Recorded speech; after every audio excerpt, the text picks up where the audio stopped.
আপনারা শুনতে পাচ্ছেন আমাকে? নওশাদ সিদ্দিকী ছানা আইএসএফ যে সমাবেশ করে দেখালো, এটা হচ্ছে আমার বড় ভাইদের অনেক দিনের স্বপ্ন। আমি ধন্যবাদ জানাই যারা উপস্থিত হয়েছেন, নেতৃত্ব প্রত্যেককেই, যে আমার বড় ভাইজানের স্বপ্নকে আপনারা আজকে সফল করলেন। ভাইজান বারবার আমাকে বলে যে বেশি বেশি নেতা তৈরি করো, যত পারবে নেতা তৈরি করো, যেটা আপনারা আজকে দেখিয়ে নেন। রাগ ক্ষোভ হচ্ছে নাকি আপনাদের?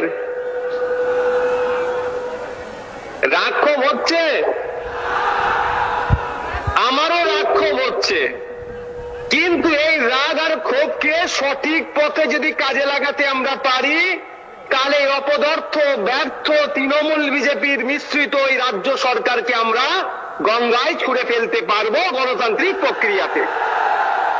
তোমাদেরকে এই রাগ আর ক্ষোভটাকে ঠিক সঠিক জায়গায় সঠিক সময়ে কাজে লাগাতে হবে। তবে আজকে আমি একটা ঘোষণা দিচ্ছি, আমাকে যেহেতু বা আমাদেরকে কোর্ট যে নির্দেশনা দিয়েছে, সেই জন্য তো আমরা যেতে পারছি না। আমার বড় ভাইজান যেতে চেয়েছিলেন, আমি তাকে অনুরোধ করে আটকে দিয়েছি। তাকে বলেছি চলুন দুই ভাই মিলে 2026-এ ব্রিগেডে যাব, রাজ্য সরকারকে ওখান থেকে ভূমিষ্ঠ করবো গণতান্ত্রিক প্রক্রিয়াতে। 2026-এ আমরা ব্রিগেডে আসছি এবং আমাদের দলের প্রতিষ্ঠাতা প্রাণ পুরুষ ব্রিগেড আব্বাস সিদ্দিকী ভাইজানকেও আমরা সাথে নিয়ে ব্রিগেডের ময়দানে আসছি। আপনারা আসবেন তো? আজকে আটকানো হচ্ছে কেন আইএসএফ কে?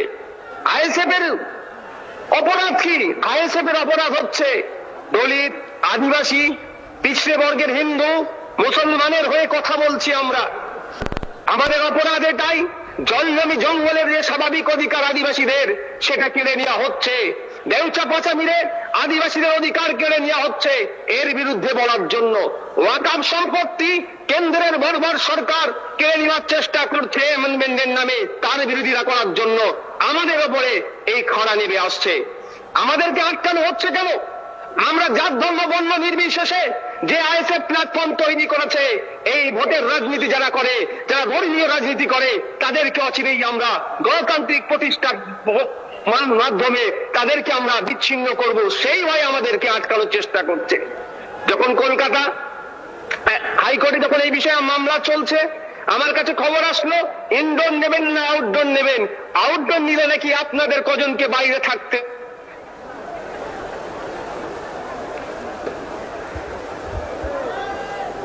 জি ভাইজান, হ্যালো হ্যালো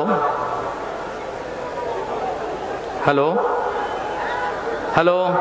আমার পঞ্চায়েতের নেতৃত্ব না, ওখানে নেতৃত্ব দিয়ে শহীদ মিনারের সমাবেশকে সফল করবে।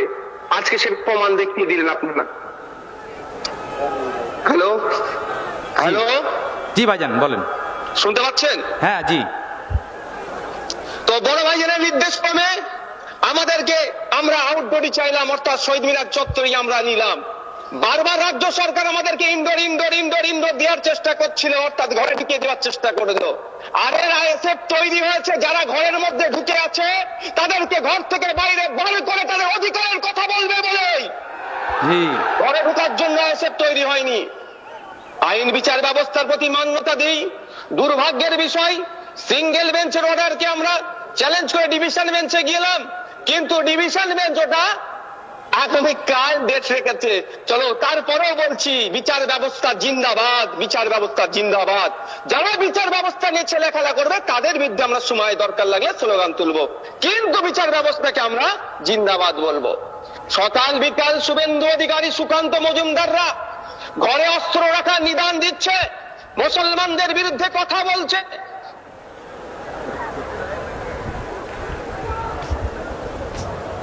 রেস্ট্রিকশন হয় না, আর এ সব সময় বিভিন্ন সম্প্রদায়ের মধ্যে ঐক্য করার চেষ্টা করছে, সেতু বন্ধনের চেষ্টা করছে, সাম্প্রদায়িক সম্প্রীতি এগিয়ে নিয়ে যাওয়ার চেষ্টা করছে। যারা সব সময় কমিউনাল হারমোনিকে এগিয়ে নিয়ে যাওয়ার চেষ্টা করছে, তাদেরকে রাজ্য সরকার আটকানোর চেষ্টা করছে। এর জবাব মানুষ দেবে, জনগণ দেবে। জনগণের হাতে আমি ছেড়ে দিলাম। বন্ধুগণ, দুর্ভাগ্যের বিষয়, আমি আজকে ওখান থেকে দাঁড়িয়ে বলতাম, আমি ভার্চুয়ালি আজকে বলছি, সারা রাজ্যে যখন মাদ্রাসাতে জঙ্গি বলে যখন এক শ্রেণীর মিডিয়া দেখে দেওয়ার চেষ্টা করছে, আমাদের রাজ্যের অভিভাবিকা মাননীয় মুখ্যমন্ত্রী কেন মুখ বুজে সহ্য করছে, এই প্রশ্নটাও আজকে রেখে দিলাম আপনাদের কাছে। কারণ তিনি আমাদের রাজ্যের অভিভাবিকা, তিনার প্রেস কনফারেন্স করে বলা দরকার ছিল যে না, তোমরা যারা মাদ্রাসায় পড়াশোনা করো বা যারা মাদ্রাসা শিক্ষার সাথে যুক্ত আছো, আমি রাজ্যের অভিভাবিকা হয়ে বলছি, তোমরা চিন্তিত হবে না, মাদ্রাসায় কোনো জঙ্গি কার্যকলাপ হয় না।